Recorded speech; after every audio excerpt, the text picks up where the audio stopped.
Hello and welcome back to the channel. LC here, your guide to all things RPG related, and in today's special case, Chrono Cross. Coming in at a total of 45 playable characters, the roster for Chrono Cross is massive by traditional JRPG standards, and easily dwarfs 8 playable characters from Chrono Trigger, with many recruit conditions varying widely depending on the point in time in the game as well as the current dimension that you're in.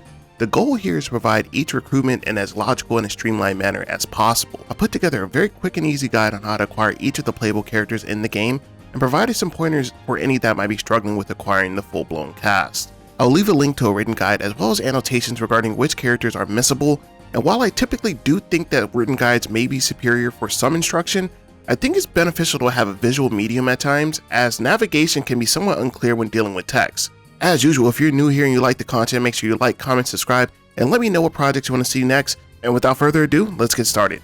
Now, it does take a total of 3 complete playthroughs to acquire the entire playable roster, unless you're utilizing the Continue Plus sequence, and it's truly up to you to decide if 3 playthroughs are really worth it for you or not. Also, I'll be denoting where each character is located, whether it be in another world or home world, with the icons displayed here.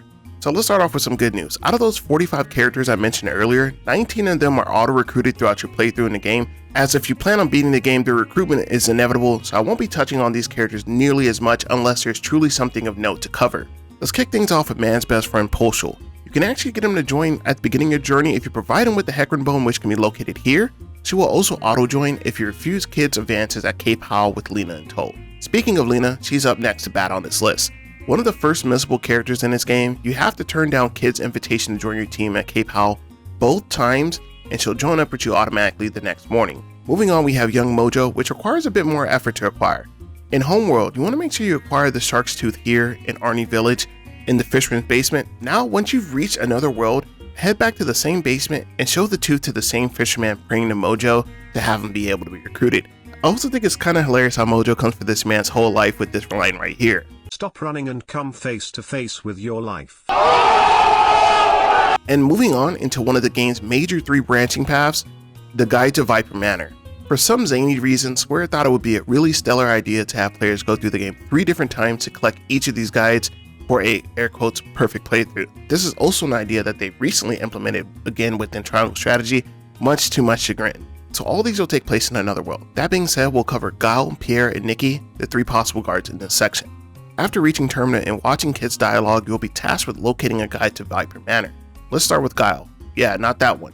Head to the bar and speak to the man loitering in the corner and ask him for help in order to recruit him. Quick FYI, this character is typically picked as he is the strongest of the 3 candidates. Then we have the wielder of our hero set, Pierre, who can be located in the back room of Zappa's workshop on this screen here. He'll ask for help with getting his hero medal, which can be obtained by speaking to this little boy running in circles in the yard out front. Give the medal over to Pierre, and you'll get a chance to recruit him. And to wrap us up with the 3 guides, we have Nikki, the baddest bitch in this game, which requires a great deal more effort to recruit than all the other characters combined. To start off with, you want to go to the docks in Termina. You'll see a large green ship waiting here. From there, you want to speak to Nikki's manager and Miki on these screens here. They'll ask for your assistance with retrieving him from the Shadows Forest, where he is exhibiting some actually pretty deranged behavior. Sir, why are you trying to sing to these animals that are trying to kill you? Are you a sicko? What is this? Navigate 3 screens in and save this man from a battle and he'll join you. And really, all that effort for a somewhat subpar character. Moving on to more standard affair, we have Pip. During your breakout of Viper Manor, make sure you unlock the cage that Pip is in. Then speak to him during the event on the SS Invincible and you'll be able to add him to your squad permanently.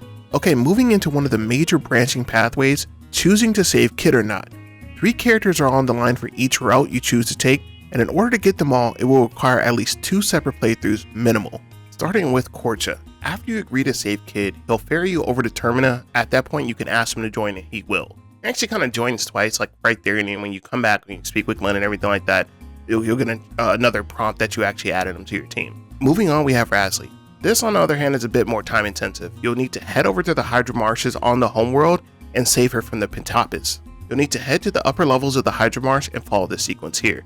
There's about 3 boss fights going on here, so be kind of careful, make sure you're somewhat leveled up. If not, this fights can definitely be a bit of a pain in the ass, so keep that in mind.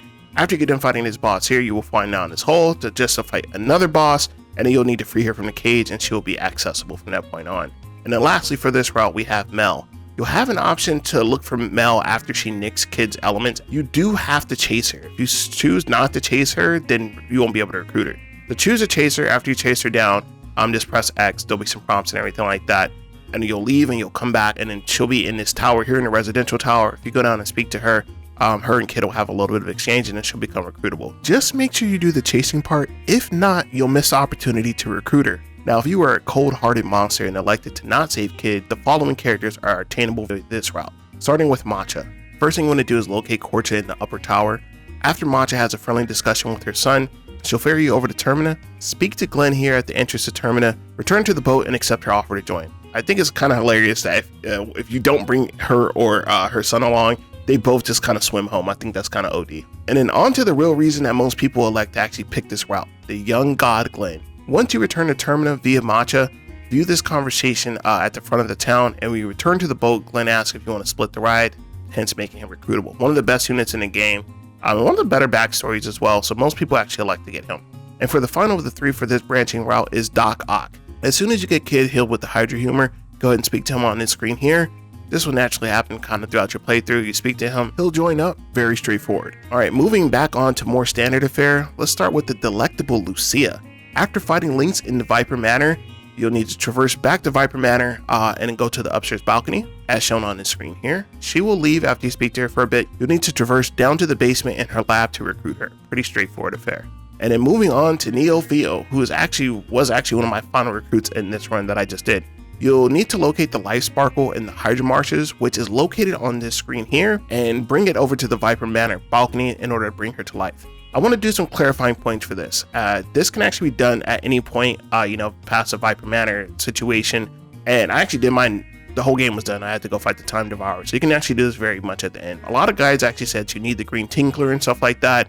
You don't need that. Once you've done some of the game's events, like the ones I just talked about, once you go to the upper levels of the Hydra Marshes, you'll be able to jump down to this platform right here, and then you can jump to the other side of the Hydra Marshes. You don't need the Green Tinkler. So if you're freaking out that, hey, the dwarf is no longer there, I don't see him in Goldove, don't freak out. That's kind of what I did. You can jump down, and then from that point on, you'll have access to that area. So don't worry about that. And then moving on to everybody's favorite luchador, Greco. After the events at Viper Manor, head to the shrine in Termina and speak to him in the house after seeing him perform his boat funeral rite. Actually a pretty sad situation. And then you'll be able to recruit him. And then on to everyone's favorite pile of bones, Skelly. This is probably one of the most involved characters to acquire, so let's go ahead and get started. The first thing I want to acquire is Skelly's Skull, which actually activates the entire side quest sequence. This can be located in Fossil Canyon in this giant skull here. Up next, we have that pelvic bone, which can be located in Goldove by this trader right here. You don't actually have to purchase anything here. Merely by entering the menu and then backing out, and you can speak to them just a little bit more, the bones will be offered to you. Moving on, we have the Scapula, actually located in the Shadow Forest. Head a few screens in until you see this waterfall here. Check the note out in the bones in order to acquire the Angry Scapula. Now, once you've acquired a mode of transportation for the seas, you'll want to head over to Water Dragon Isle to this section here. Speak to this NPC rocking that Luigi cosplay in order to acquire the ribs. For the next acquisition, the mixed bones are located in the Isle of the Damned on the first screen. You'll need to head over to this corner here and press the X to collect the bones. There won't be a prompt or a chest or anything like that, just press the action button. And then for the grand finale, we have the backbone, and this is also located in that back portion of Hydra Marsh. As I mentioned this a bit earlier, the Green Tinkler accessory is not required at all in order to do this. You can do that entire one. You can collect it in Goldove by going to the bar and speaking to the dwarf, but it is not necessary. If you go to the upper areas of the Hydra Marsh and you've already done the entire situation involving Razzly, if not, jump over to the Razzly section, I've explained it there, and then you can jump down to this platform here, and then from there you can jump to the back portion of Hydra Marsh, and then there's going to be a few screens you need to navigate until you reach this screen here. Press X in order to acquire the bones.